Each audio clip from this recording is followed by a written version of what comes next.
tudo bem? Queridos, na aula de hoje nós faremos a correção dos exercícios que eu encaminhei na aula anterior. Esses exercícios têm como base o conteúdo que nós estudamos sobre figuras de som, onomatopeia, aliteração e assonância. Você se lembra da definição de cada um desses termos? A onomatopeia consiste em usar uma palavra para imitar um som, um ruído. A aliteração é criada quando eu uso um fonema consonantal, ou seja, quando eu reitero o uso de consoantes dentro do meu poema, ou da minha música, por exemplo. E a assonância é quando eu faço uso repetidamente de sons vocálicos, ou seja, de vogais, ok? Bom, aqui no quadro tem o cabeçalho da aula de hoje, com o nome da Escola Terra Mater, a data de hoje, dia 7 de maio, conteúdo que nós estamos estudando, figuras de som, a habilidade que eu espero que possamos desenvolver estudando este conteúdo é de poder analisar os efeitos de sentido do uso de figuras de linguagem. Para hoje eu farei a correção desses exercícios que vocês realizaram e eu deixarei uma atividade para a próxima aula. Vamos lá então? Abra o seu MD, por favor, na seção parada obrigatória, na página 35. Na página 35 há uma tirinha, vou fazer a leitura e depois nós vamos analisar ali a questão 22. Acompanhe comigo, por favor. Lefan, estou me tornando empreendedor novamente, agora no negócio de dublagem de onomatopeias para HQs. Se souber alguém que precisa, piu, bum, chua, pode me indicar. Onomatopeia serve justamente para substituir efeitos sonoros, Tuco. Esse seu negócio é um absurdo. Não existe ainda porque eu que vou ser conhecido na história por ter inventado. Cabrum! Na tirinha, Tuco vale-se de uma onomatopeia para finalizar sua última declaração. O que ele quis representar com essa onomatopeia? Cabrum! Bom, as respostas podem variar. Nós podemos dizer que ele quis imitar o som de um trovão ou do rufar de tambores, e ele quis trazer à sua fala elementos de fora, né, de algo extraordinário, de algo realmente inovador, ok? Bom, vamos ler agora este haikai ali para a questão 23. E o que é um haikai? Ele é um gênero textual, é um tipo de poema japonês constituído em 3 versos, em que o primeiro verso tem 5 sílabas, o segundo verso tem 7 sílabas e o terceiro e último possui 5 sílabas. E ele trata de assuntos relacionados, né, tem como temática fenômenos da natureza ou estações do ano, ok? Bom, essas são algumas informações sobre esse gênero textual, haikai. Vamos analisar ali então, por favor. Primeiro eu tento, se o vento não ventar, eu invento. Você percebe que durante a leitura desse haikai, desse poema, busca-se, né, criar uma imagem por meio da sonoridade que ele tem? Vamos analisar então? No haikai foi usada uma figura de linguagem sonora. Identifique-a e mostra como ela contribui para a construção de sentido do texto. Bom, o haikai apresenta a figura de linguagem sonora chamada aliteração, por fazer o uso repetitivo, né, por fazer uso reiterado da consoante V. E essa repetição contribui para o sentido do texto, né, de o som V ser produzido como um sopro, como um deslocamento de ar, já que o assunto tratado ali no texto é o vento, né? Então busca-se por meio desse deslocamento de ar fazer remissão ao vento, certo?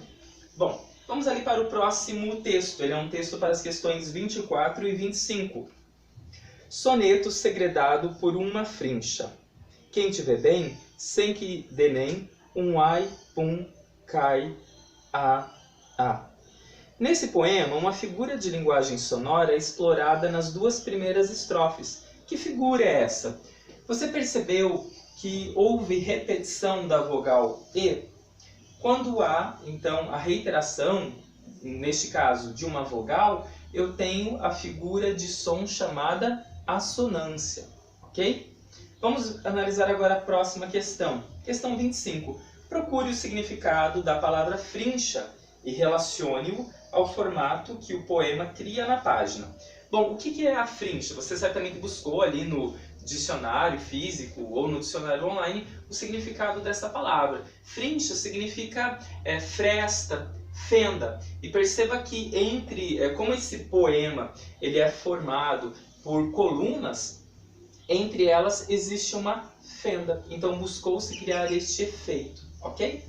Bom, queridos, logo adiante nós temos uma atividade para fazermos. Então acompanhe ali comigo, ainda na página 36. Palavras denotativas e conotativas, adjetivos e locuções adjetivas na construção de textos narrativos. Primeiramente, eu gostaria que você fizesse a leitura desse texto. Durante a leitura você vai perceber que há lacunas, ou seja, há espaços que estão vagos. O primeiro passo é este, ok? Então dê uma pausa nesse vídeo, faça a leitura tranquilamente e depois volte aqui para que eu dê a próxima coordenada. Faça isso, por favor. Bom, agora que você já leu o texto e percebeu que nele faltam alguns elementos, eu gostaria que você fizesse o preenchimento desse texto com as palavras que estão ali na página 37. Na página 37, há palavras e expressões que você utilizará para preencher. Por quê, queridos? Quando vocês fizeram a primeira leitura, vocês perceberam que a falta dessas palavras, né, de adjetivos e de locuções adjetivas, apaga o brilho desse texto, né, diminui a expressividade e até mesmo dificulta a compreensão, não é mesmo? Bom, a sua tarefa agora é voltar a esse texto e preenchê-lo com essas palavras e expressões, os adjetivos e as locuções adjetivas, para que ele tenha sentido. Faça isso, enquanto isso dê novamente uma pausa nesse vídeo, realize a atividade e depois volte para conferir, ok?